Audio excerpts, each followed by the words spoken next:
নমস্কার বন্ধুরা, আমি আবার চলে এসেছি।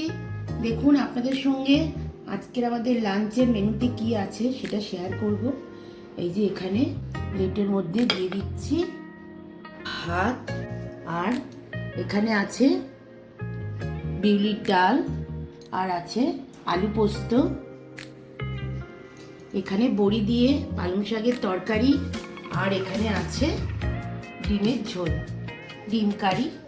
খুব বেশি মাখা মাখা করিনি, একটু ঝোল ঝোল রেখেছি।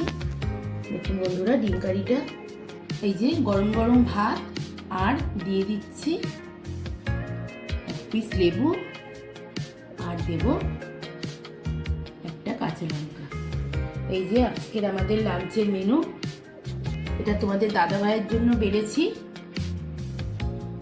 দেখো কেমন হয়েছে, আমাকে কমেন্ট করে অবশ্যই জানাবে। তাহলে বন্ধুরা, ভিডিওটা এই পর্যন্ত। এখন আবার দেখা হবে পরের ভিডিওতে। ধন্যবাদ।